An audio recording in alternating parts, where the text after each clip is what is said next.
They labeled my seat Family Maid and laughed when I saw it. That was the moment I realized I wasn't part of this family, not really. I was the help, the joke, the one who cooked the meal but never got a real seat at the table. And as my mother-in-law smiled like she hadn't just humiliated me in front of everyone, I knew something had to change. I didn't know it yet, but justice was already on its way, wearing a suit and holding a legal notice. Let me take you back to the moment it happened.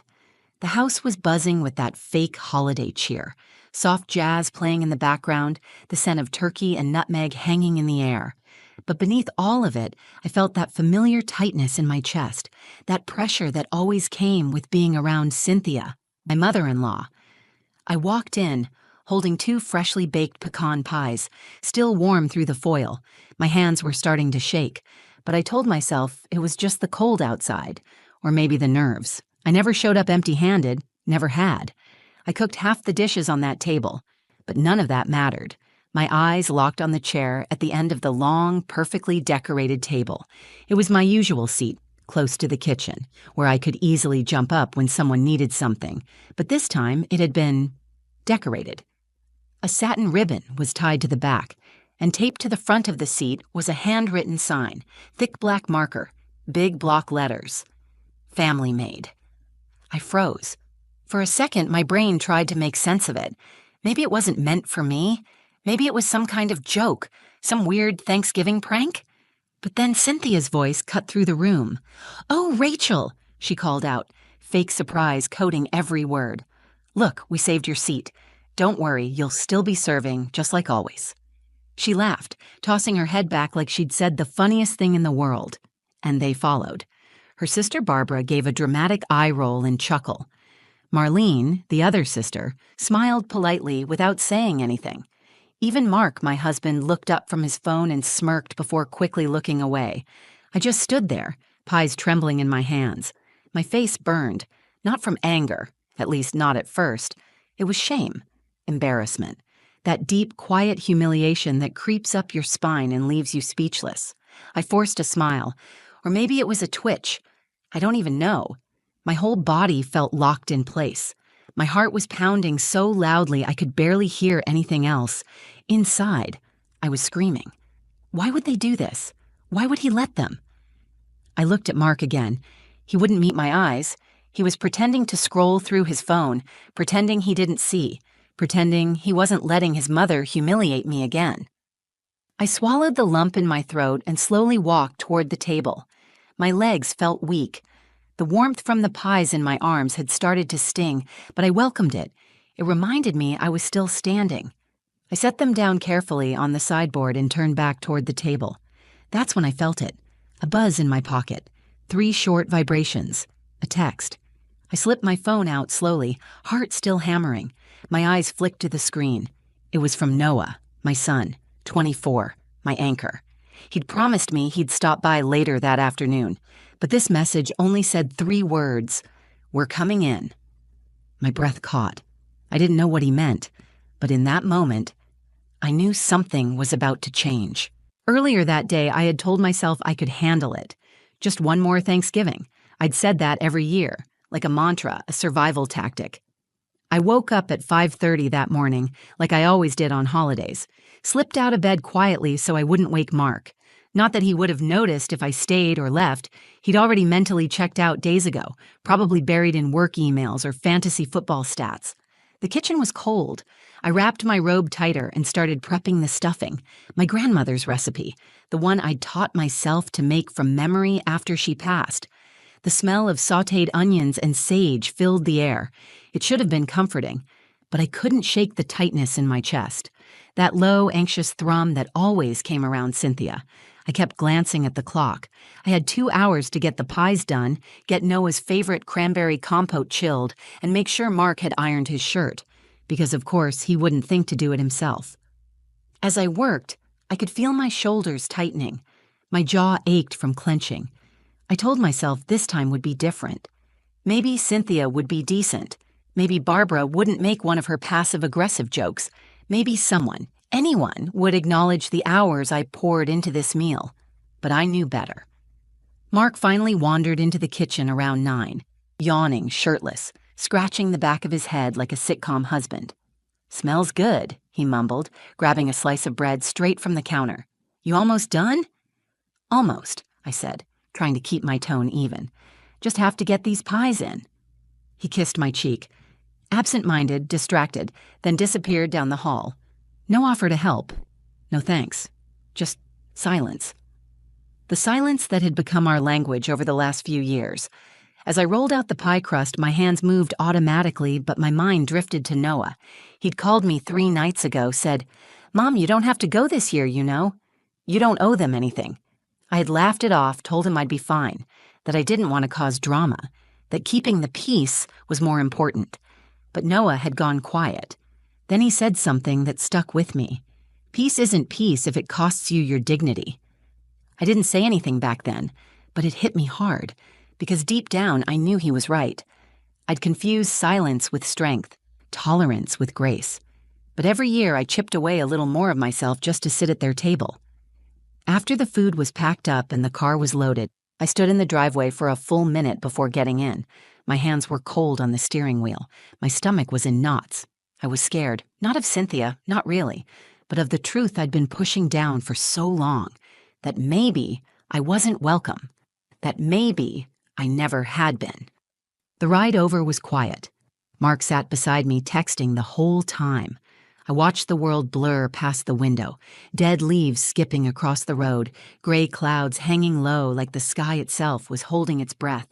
By the time we pulled up to Cynthia's house, I had already rehearsed my smile, already reminded myself to be helpful, pleasant, invisible, like always. What I didn't know was that Cynthia had plans of her own, and that this year she wasn't just going to ignore me, she was going to humiliate me, and yet, somehow, even she wasn't ready for what was coming next.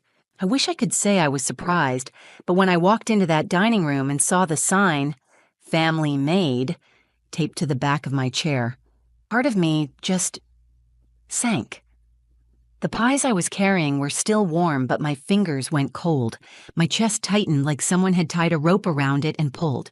I stood there, rooted to the floor, hoping, begging that it wasn't meant for me. But Cynthia made sure there was no confusion.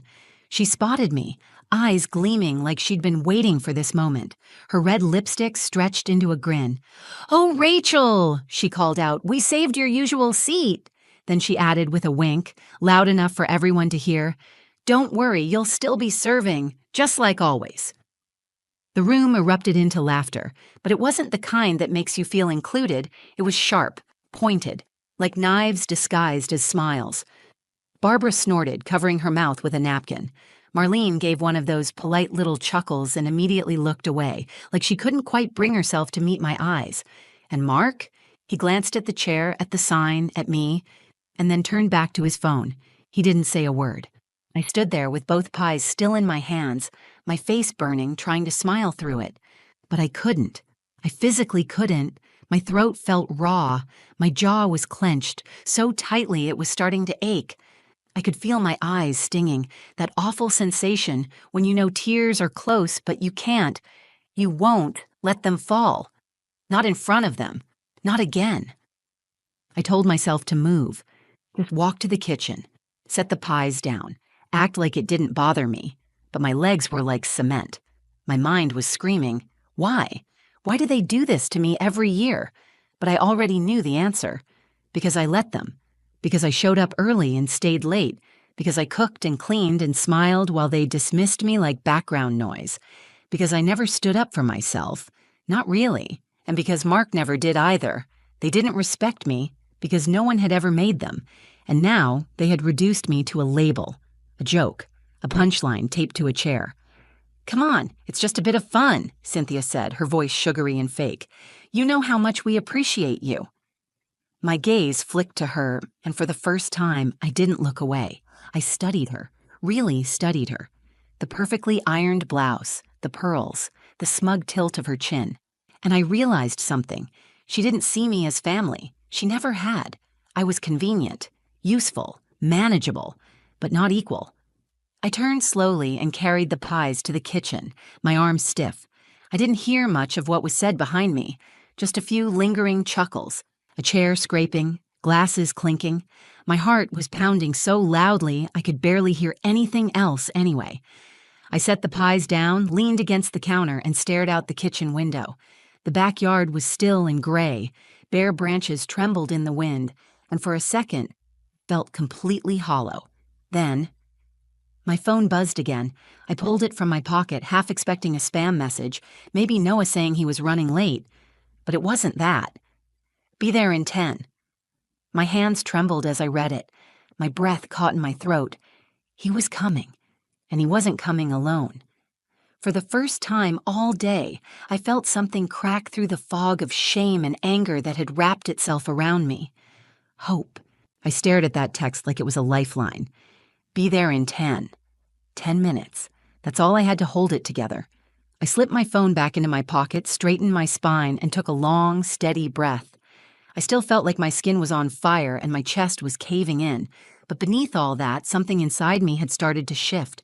A quiet voice. Not loud, not angry, just done. I walked back into the dining room. Everyone was already seated. The family Maid sign was still hanging on the back of my chair like a proud little trophy. I reached for it, slowly, calmly. Let me take that down, Cynthia said sweetly, halfway rising from her seat, pretending to be helpful now that the joke had landed. No need, I said. My voice was steady, stronger than I felt. I folded the sign in half and placed it gently on the sideboard. She watched me, her smile faltering just slightly, like she wasn't sure what game I was playing anymore. I sat in the chair, the one they'd labeled for me, not because I accepted it, but because it was mine, because I was reclaiming it. I could feel their eyes flick toward me, sensing the shift but not understanding it. I smiled softly, said nothing. Mark was still scrolling on his phone, oblivious, or pretending to be. He finally looked up when I reached for my water glass. You okay? He asked quietly, almost cautiously. I met his eyes. I'm fine. He gave a small nod, clearly relieved I wasn't about to make a scene.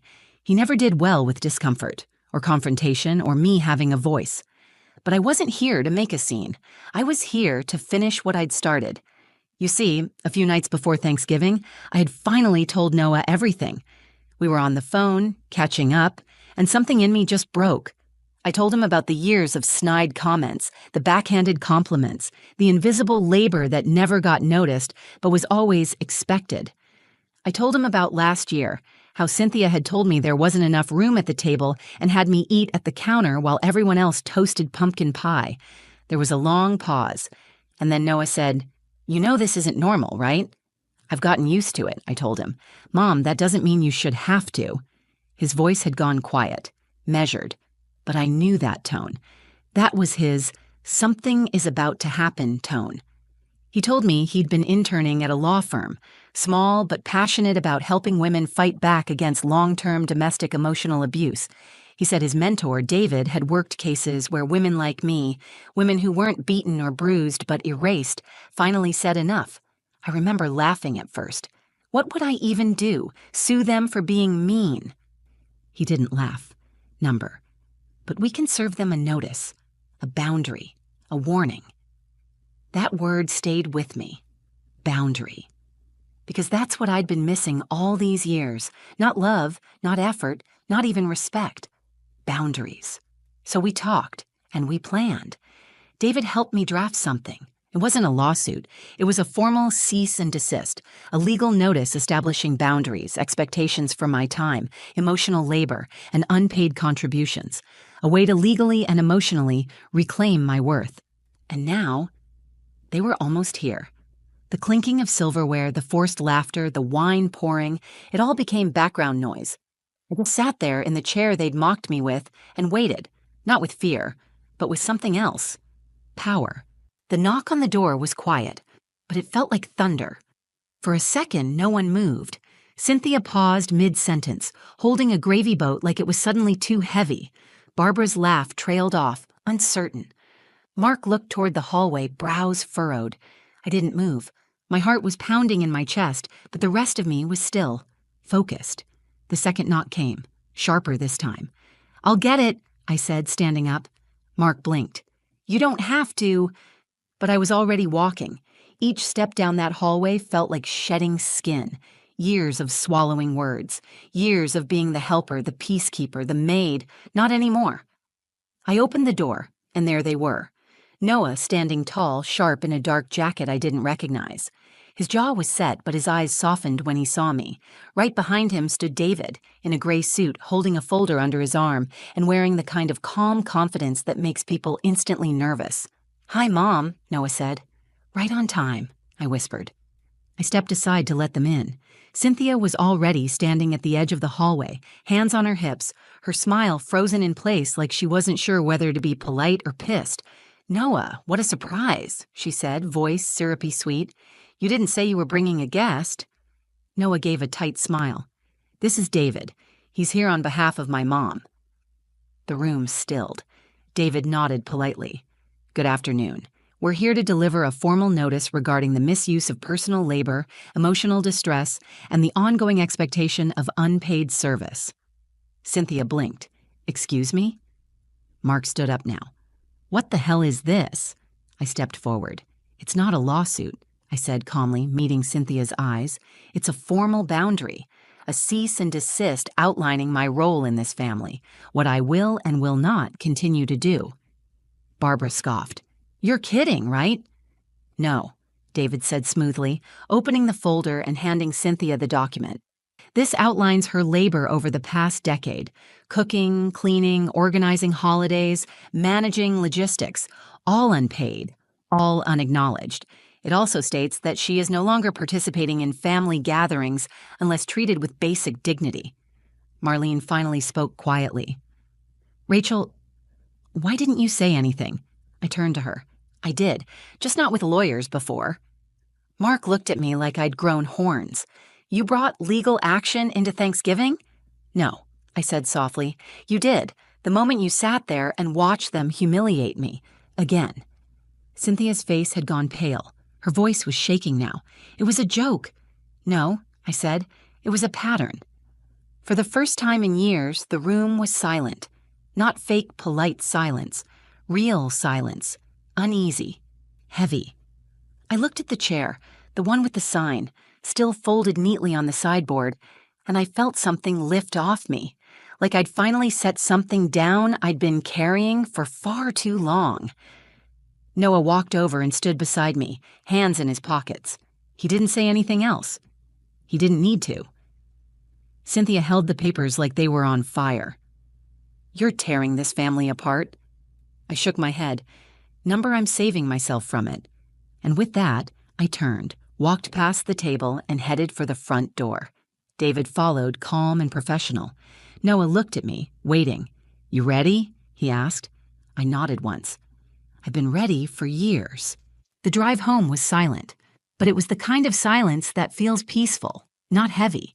Noah kept glancing over at me like he was trying to read my expression, trying to see if I was okay. I didn't say much. I was still processing.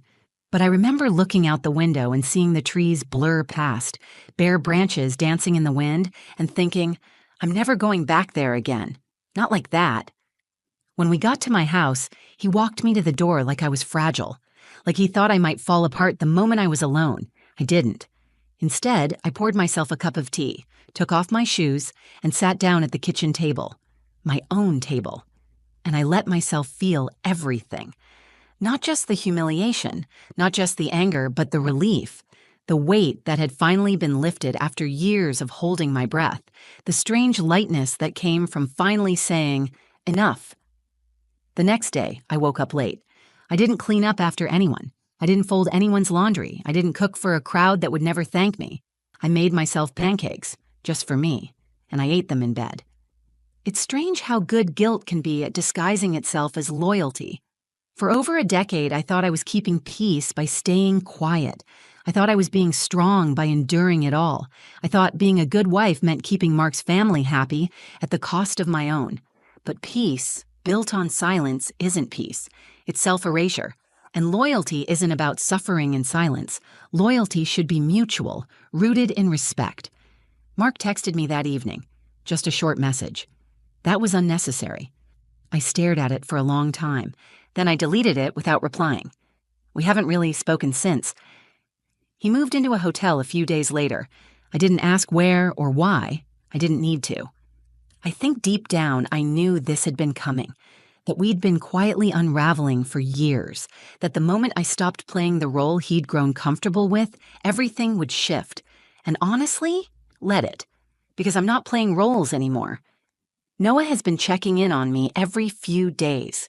He even brought over dinner the following weekend. He made lasagna, burned the edges, but it was perfect. He said, "It's your turn to be taken care of." I couldn't even answer.